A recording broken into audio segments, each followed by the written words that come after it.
السلام علیکم۔ وعلیکم السلام ورحمۃ اللہ۔ جی حضرت، آپ مولانا مظفر جمیل صاحب بول رہے ہیں؟ جی آپ کون، کہاں سے؟ جی ہم سری نگر سے بات کر رہے ہیں۔ جی کریے حکم۔ جی حضرت، مجھے کچھ سوالات پوچھنے تھے۔ جی ضرور پوچھیے۔ جی پہلا سوال تو یہ ہے کہ مولانا سعد کی ایک کتاب ہے جی جس کا نام ہے اعمال دعوت۔ اس کے صفحہ نمبر 42 پر لکھا ہے کہ معراج کا واقعہ سن کر کمزور ایمان والے مرتد ہو گئے، کیا یہ بات سچ ہے؟ حضرت فرماتے ہیں حضور کی معراج کی بات سن کر کمزور ایمان والے مرتد ہو گئے۔ کمزور ایمان والے یہ صفحہ نمبر 42 میں ہے۔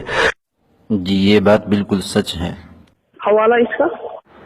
جی تفسیر ابن کثیر کے اندر ہے وَلَمَّا بَادَرَتْ كُفَّارُ قُرَيْشٍ إِلَىٰ تَكْذِيبِهِ وَلَمَّا ارْتَدَّتْ جَمَاعَةٌ مِّمَّنْ كَانَ قَدْ أَسْلَمُوا۔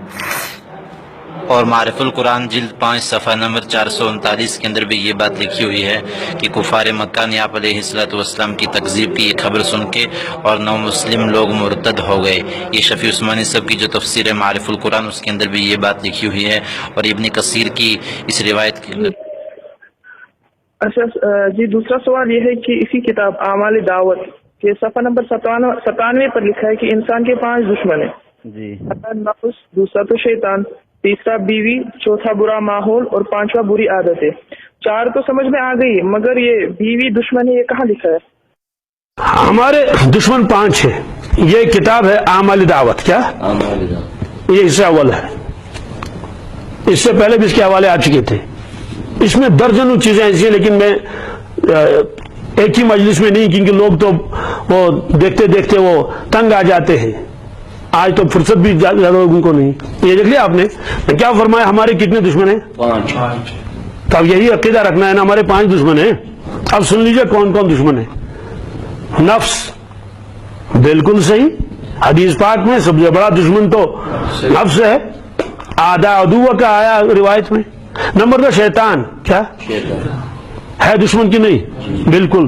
حضرت فرماتے نمبر 3 بیوی، نمبر 3 بیوی۔ تو حضرت نے بیوی کو شیطان کے بعد بیان فرمایا۔ نمبر 4 برا ماحول، نمبر 5 بری عادتیں۔ ٹھیک ہے، اس میں کسی کو شک نہیں، برا ماحول بھی دشمن ہے، بری عادتیں، لیکن یہ بیوی بیچاری، اس کو کیوں دشمنوں میں شمار کیا؟ پھر یہ لوگ بیوی سے جنگ کیوں نہیں کرتے؟ ان کو لڑنا چاہیے نا بیوی سے، بلکہ نکالنا چاہیے وہاں سے۔ جس طرح سے نفس کے ساتھ لڑتے ہیں، برے ماحول کے ساتھ لڑتے ہیں، اور حدیث پاک میں ہے من رأى منکم منکرا فلیغیرہ کیا بیدہ۔ وہی ہم ان سے پوچھنا چاہتے ہیں، یہ تو کوئی چھوٹے تو مولوی تو نہیں ہے نا، یہ تو مقتدی ہے۔ قرآن پاک کی آیت ہے یا ایھا الذین آمنوا ان من ازواجکم واولادکم عدوا لکم فاحذروہم وَإِن تَعْفُوا وَتَصْفَحُوا وَتَغْفِرُوا فَإِنَّ اللَّهَ غَفُورٌ رَحِيمٌ کہ اے ایمان والو، بعض بیویاں اور بعض بچے تمہارے دشمن ہیں، سو تم ان سے بچتے رہو، اور اگر تم ان کو معاف کر دو، درگزر کر دو، تو اللہ تعالیٰ معاف کرنے والا، رحم کرنے والا ہے۔ یہ تو قرآن کی آیت ہے، اور پھر بہت سے مفسرین کرام نے اس کے اندر تشریح فرمائی ہے، تفسیر فرمائی۔ ابن کثیر کی اگر آپ اٹھا کے دیکھیں تفسیر، تو اس کے اندر فرماتے ہیں، حالانکہ انہوں نے پوری سند کے ساتھ اس کو بیان کیا ہے، وقال یحمل الرجل علی قطیعۃ رحم، اس کو بیان کرتے ہیں، پھر نیچے تک اس کو لیتے ہیں، وقال ابن ابی حاتم وبه قال حدثنا ابی قال حدثنا محمد بن خلف الاسقلانی قال حدثنا فریابی قال حدثنا اسرائیل قال حدثنا سماک بن حرب عن اکرمۃ عن ابن عباس وسأله رجل عن هذه الآیہ۔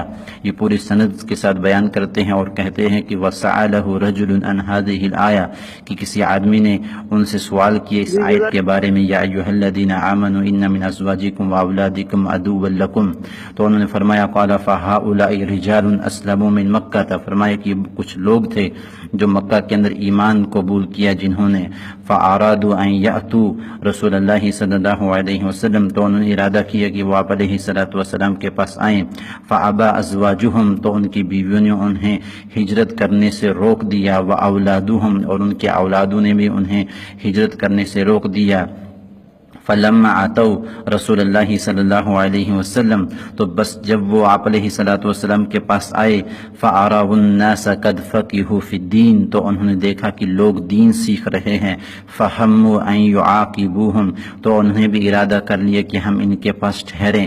فَأَنزَلَ اللَّهُ هَذِهِ الْآيَةَ، تو اس وقت اللہ تعالیٰ نے اس آیت کو نازل فرمایا، وَإِن تعفوا وتصفحوا، پھر آگے فرمایا کہ آپ ان کو معاف کر دو۔ وقد رواہ الترمذی عن محمد، تو بہت سے مفسرین کرام نے اس کو روایت کی ہے، تو ابن کثیر کی روایت ہے، آپ قرطبی کو اٹھا کے دیکھیں، وہ بھی فرماتے ہیں قال ابن عباس نزلت هذه الآية بالمدینة فی عوف بن مالک اشجعی، فرماتے ہیں کہ مالک بن اشجعی، عوف بن مالک بن اشجعی کے بارے میں یہ نازل ہوئی ہے۔ تو انہوں نے آپ علیہ الصلوۃ والسلام کے پاس آ کے اپنی بیوی کی شکایت کی تھی، اور پھر نیچے تک دوسرے کے بارے میں فرماتے ہیں کہ الآیہ کلھا بالمدینتی، فرمایا کہ فی عوف بن مالک اشجعی کے بارے میں یہ آیت نازل ہوئی ہے۔ تو بہت سے مفسرین کرام نے اس کو بیان کیا ہے۔ آپ دیکھیں کہ بیان تفسیر نصفی اگر آپ اٹھا کے دیکھیں، اس کے اندر ہے ای ان من الازواج ازواجا یعادین، فرمائے کہ بہت سی بیویاں دشمن ہوتی ہیں، صاف لفظ انہوں نے کہا ہے، یعادین جمع کا صیغہ لائے ہیں کہ وہ دشمن ہوتی ہیں اپنے شوہروں کی، بہت سی بیویاں۔ ابھی کس پس منظر میں کہا ہے اور کس وقت کہا ہے، اس کا اوپر اور نیچے سیاہ و سباق دیکھا جائے کہ کس کنٹیکسٹ میں کہا ہے حضرت نے، تو تب جا کے کوئی بات لی جاتی ہے، ورنہ کوئی جملہ بیچ میں سے کاٹ کے بیان کیا جائے امت کے سامنے تو ایک فتنہ ہے، یہ تو ایک فتنہ کو برپا کرنا ہے۔ بلکہ کتنے مفسرین کرام نے اس کو بیان کیا ہے، آپ تفسیر قرطبی دیکھیں، تفسیر ابن کثیر دیکھیں، تفسیر طبرانی دیکھیں، اچھا بغوی دیکھیں، تفسیر نصفی دیکھیں، تفسیر اور بیضاوی دیکھیں، اتنی تفسیر کے اندر خود مفتی شفیع عثمانی سب کی تفسیر کو آپ اٹھا کے دیکھیں۔ بلکہ متکلم ہی کو اس کا حق ہوتا ہے کہ وہ اپنے کلام کی تشریح کرے، انہوں نے کس پس منظر میں یہ بات کہی ہے اور کس انداز سے کہی ہے، کس طریقے سے کہی ہے، کن لوگوں کے سامنے بات کہی ہے، یہ انہی کو حق ہوتا ہے متکلم کو کہ وہ اپنے کلام کی تشریح کرے۔ اور حق تو یہ تھا کہ پہلے جا کے ان کی خدمت میں اس بات کو رکھا جائے کہ حضرت آپ نے یہ بات کہی ہے تو کس انداز سے کہی ہے اور کیوں کہی ہے، اس کے کہنے کا کیا مطلب تھا، تو پھر وہاں سے کوئی بات آئے، کوئی جواب آئے۔ یہ صرف حضرت نے ہی کہہ کے کوئی گناہ نہیں کر دیا، بلکہ اتنے مفسرین کرام نے کہا، اور خود قرآن کی آیت ہے یا ایھا الذین آمنوا ان من ازواجکم واولادکم عدوا لکم، تو عدو کا لفظ لائے ہیں، دشمن کا لفظ لائے ہیں۔ اب اس کو کیسے محمول کیا جاتا ہے، اس کے لیے مفسرین کی تفاسیر ہیں، ان کو دیکھا جائے، باقی یہ کوئی بات نہیں ہے، بلکہ قرآن کی آیت ہے۔ باقی ایسے فتنوں میں پڑھنے کی ضرورت نہیں ہے، بلکہ اپنا کام کیا جائے اور دعوت کا کام کیا جائے۔ اصل تو کام ہے نہ کہ ان فتنوں میں پڑھنا۔ تمام ہی علماء ہیں، تمام ہی بڑے ہیں، تمام ہی ہمارے سر کے تاج ہیں، خاص کر علماء دیوبند، وہ تو ہمارے سر کے تاج ہیں۔ اسی لیے آپ علیہ السلام نے فرمایا علم سیکھو قبل اس سے کہ علماء کو اٹھا لیا جائے۔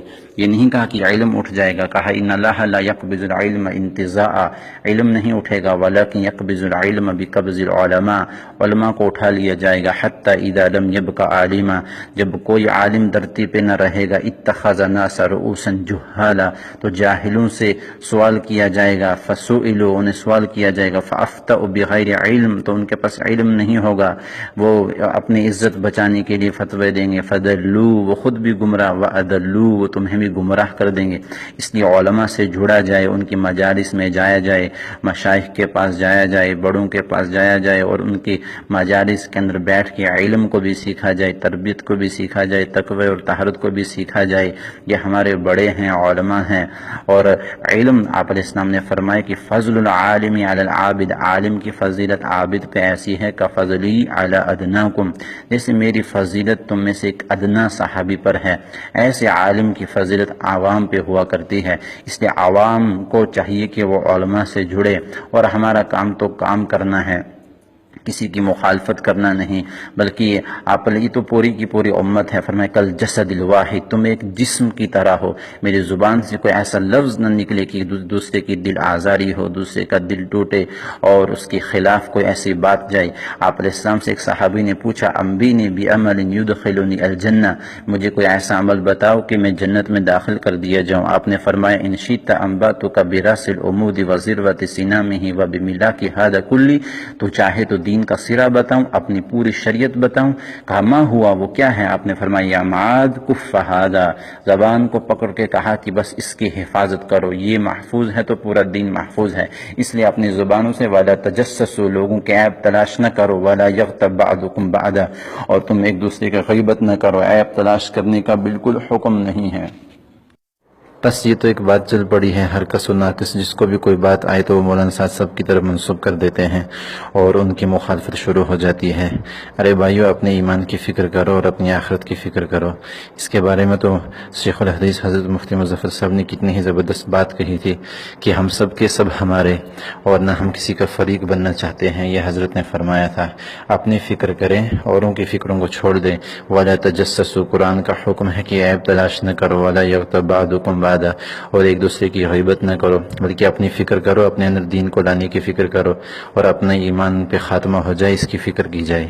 جی جزاک اللہ علیہ حضرت، کچھ اور سوالات تھے سر؟ جی پوچھو، کیا ہے؟ انشاءاللہ میں وہ تمام جمع کروں گا، پھر پوچھتا ہوں انشاءاللہ۔ ٹھیک ہے، السلام علیکم۔ صحیح تبلیغی وہ ہے جو مرکز کی ہدایات کے مطابق تبلیغ کا کام کرے، اور غلط وہ ہے جو مرکز کی ہدایات کو چھوڑ کے اپنی مرضی سے کام کرے۔